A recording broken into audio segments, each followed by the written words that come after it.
Trouble mounting there for Delhi Chief Minister Arvind Kejriwal. The Enforcement Directorate has announced that the Chief Minister, Kejriwal, will be issued another summons. The agency's remarks just comes right amid rumours that the ED would raid the Aam Aadmi Party Supremo's residence and arrest him today. In a response to the Enforcement Directorate, the Chief Minister termed the notice as illegal. He also claimed that ruling BJP is misusing ED and CBI to put netas who defied BJP behind bars.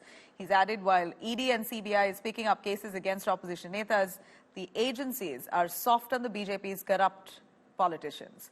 Remember, Arvind Kejriwal was first called in by the ED on November 2nd. He didn't appear there, instead decided to hold a roadshow in Madhya Pradesh right ahead of elections at that point. Then the AAP convener was later called on December 21st, did not appear, went off to a meditation camp for his Vipassana stint.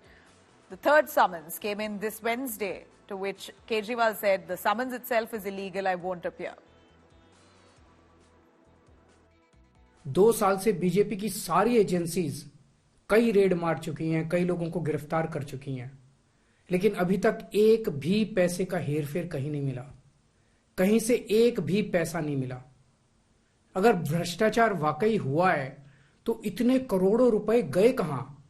क्या सारा पैसा हवा में गायब हो गया? सच्चाई यह है कि किसी तरह का कोई भ्रष्टाचार हुआ ही नहीं।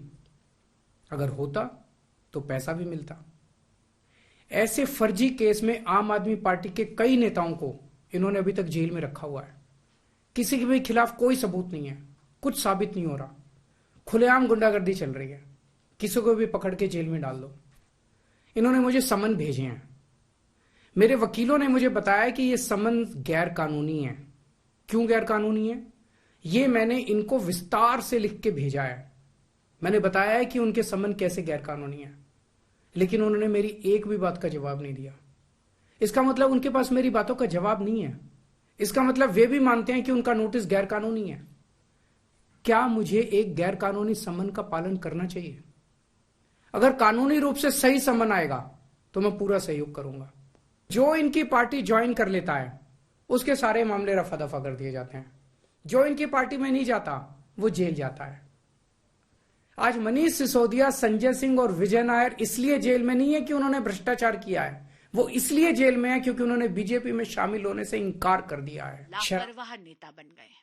उन्हें फर्क नहीं पड़ता कि उनके साथी नेता जेल में हैं। मनीष सिसोदिया जी की रिव्यू पिटीशन सर्वोच्च न्यायालय ने 13 दिसंबर 2023 को खारिज करी है। 7 बार मनीष सिसोदिया जी की बेल रिजेक्ट हुई है। संजय सिंह जी की भी बेल हाल ही में रिजेक्ट हुई है। यहां तक कि बार बार देश की अलग अलग कचहरियां, ट्रायल कोर्ट, हाई कोर्ट और सुप्रीम कोर्ट ने कहा है कि प्राइमा फेसी एविडेंस इस्टेब्लिश हो गई है शराब घोटाले में, लेकिन जब तक केजरीवाल जी सुरक्षित हैं उनको फर्क ही नहीं पड़ता। 2012 में 24 नवंबर 2012 में केजरीवाल जी ने एक ट्वीट करा था। उन्होंने कहा था कि वो अपने आप को बहुत शर्मसार महसूस करते हैं जब ईडी और सीबीआई किसी राजनेता को बार बार समन भेजे और वो उनके समक्ष पेश ना हो। क्या बात, ये नसीहत केजरीवाल जी अपने पे लागू नहीं करते, केवल बाकी नेताओं पे करते हैं क्या? सवाल ये भी है, मुख्यमंत्री ने प्रेस कॉन्फ्रेंस करी, उन्होंने कहा कि लोकसभा चुनाव नजदीक है, उनको कैंपेनिंग से रोकने की साजिश है बीजेपी की और यही वजह है जिसके कारण जो है वो उनको ईडी गिरफ्तार करना चाह रही है। ईडी और सीबीआई इंडिपेंडेंट इन्वेस्टिगेटिंग एजेंसीज हैं जो केवल अपना काम करती हैं, जांच करती हैं। अब हम चुनावों की बात कर लेते हैं। अभी हाल ही में जो विधानसभा में चुनाव हुए, आप जानते हैं कि भाजपा को आदरणीय प्रधानमंत्री श्री नरेंद्र मोदी जी के नेतृत्व और विकास की नीतियों के कारण एक प्रचंड जीत हासिल हुई। 200 से अधिक सीटों पे आम आदमी पार्टी के कैंडिडेट्स उतरे, अपना खाता भी नहीं खोल पाए। यहां तक कि आम जनता ने नोटा को प्रेफर करा आम आदमी पार्टी के कैंडिडेट से। तो मैं बहुत विनम्रता से कहूंगी आदरणीय मुख्यमंत्री केजरीवाल जी को कि भाजपा को आम आदमी पार्टी से डरने की बिल्कुल जरूरत नहीं है। अरविंद केजरीवाल का ये भी कहना है कि जो आम आदमी पार्टी जो नेता है बीजेपी में शामिल हो जाते हैं उनके लिए कोई जांच नहीं होती है। अगर आज हमारे नेता शामिल हो जाए तो कोई जांच नहीं होगी, इस तरीके के बयान दे रहे। कोई मनी ट्रेल जो है वो नहीं मिली है, कोई भ्रष्टाचार नहीं हुआ है। मनी ट्रेल की बात करते हैं। मैं माननीय मुख्यमंत्री केजरीवाल जी को हाईकोर्ट का ऑर्डर पढ़ के सुनाऊं या सुप्रीम कोर्ट का ऑर्डर पढ़ के सुनाऊं? हाईकोर्ट ने कहा है 90 से 100 करोड़ रुपए तक के किकबैक्स शराब घोटाले में आम आदमी पार्टी के चुनिंदा लिकर बैरन्स यानी शराब बैरन्स को दिए गए हैं। सुप्रीम कोर्ट ने मनी ट्रेल एस्टैब्लिश हुई है, इसीलिए माननीय मनीष सिसोदिया जी की बेल खारिज करी और 13 दिसंबर 2023 को उसी ऑर्डर की रिव्यू पिटीशन भी खारिज करी।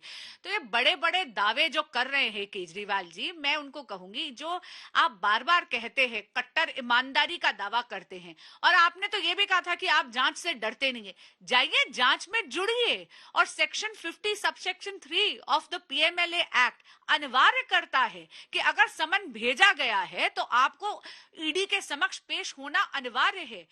इस सेक्शन 50 सबसेक्शन 3 की अवहेलना करनी बंद करिए, जांच एजेंसियों के समक्ष पेश हुई, दूध का दूध और पानी का पानी हो जाएगा। ये जो डर है आपका कि कहीं ना कहीं जिस दिन भी आपको सवालों पे जवाब देने के लिए जाएंगे आप गिरफ्तार हो जाएंगे, यही डर दिखाता है कि आपने भ्रष्टाचार किया है। असली मास्टरमाइंड जो है इस पूरे भ्रष्टाचार के वो अरविंद केजरीवाल हैं। तो आज नहीं तो कल जब भी होगा अरविंद केजरीवाल साहब, कानून के तहत आप पे कार्रवाई होगी, ये साफ नजर आ रहा है। केजरीवाल को, हेमंत सोरेन जी को आप अगर अरेस्ट करने जा रहे हो, सिटिंग मुख्यमंत्री को, तो ये आपकी सबसे बड़ी भूल होगी राजनीति की। उसके बाद ये देश देखो क्या करता है। ये चाहते हैं कि ठीक लोकसभा चुनाव के पहले कैसे भी करके अरविंद केजरीवाल जी को अरेस्ट कर लें।